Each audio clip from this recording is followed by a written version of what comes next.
বিশ্ব খাদ্য দিবসটিকে সামনে রেখে বুধবার 15 অক্টোবর বেলা 11টায় জাতীয় প্রেস ক্লাবে অনুষ্ঠিত হয় বাংলাদেশের দরিদ্র পরিস্থিতি এবং খাদ্য ব্যবস্থাপনা চ্যালেঞ্জ ও উত্তরণের বিষয়ে এক আলোচনা সভা। বিশেষ এই দিন নিয়ে সভার আয়োজন করে খাদ্য অধিকার বাংলাদেশ।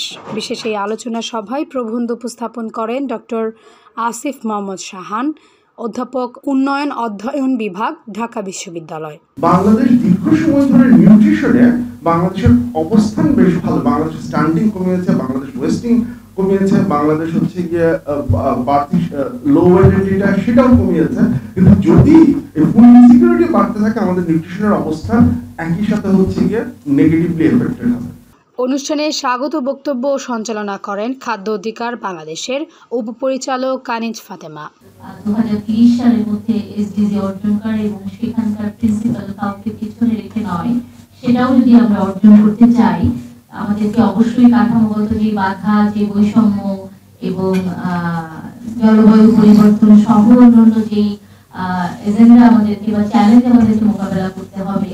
আলোচনায় বক্তব্য রাখেন এম আকাশ, সাবেক অধ্যাপক, অর্থনীতি বিভাগ, শিলা রানী দাস, অতিরিক্ত পরিচালক, সমাজসেবা অধিদপ্তর, ডক্টর SM জুলফিকার আলী, গবেষণা পরিচালক, বাংলাদেশ উন্নয়ন সবেশ প্রতিষ্ঠান, Nuzhat Jabin, country director, Christian Aid Bangladesh সহ অনেকে।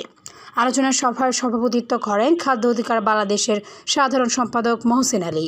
অতিথিরা তাদের বক্তব্যে বলেন, ক্লাইমেট রেজিলিয়েন্ট এগ্রিকালচারের যে ইনভেস্টমেন্টটা, সেটাতে আমরা আরও কিভাবে মনোযোগী হতে পারি। কারণ আই থিঙ্ক অনেক এনজিও মানে নন গভর্নমেন্ট অর্গানাইজেশনের লেভেলে কিন্তু আমাদের এই প্রচেষ্টাটা আছে। সেখানে বরিশালে একদম প্রত্যন্ত অঞ্চল যেটা মেহেন্দিগঞ্জ, তো সেই ক্ষেত্রে ওই সকল এলাকার লোকজনের খাদ্য নিরাপত্তা বলতে যেটা বুঝায়, সেই সকল অঞ্চলের লোকজনের সঙ্গে শহর অঞ্চলের লোকজনের খাদ্য নিরাপত্তার কিন্তু পার্থক্য আছে।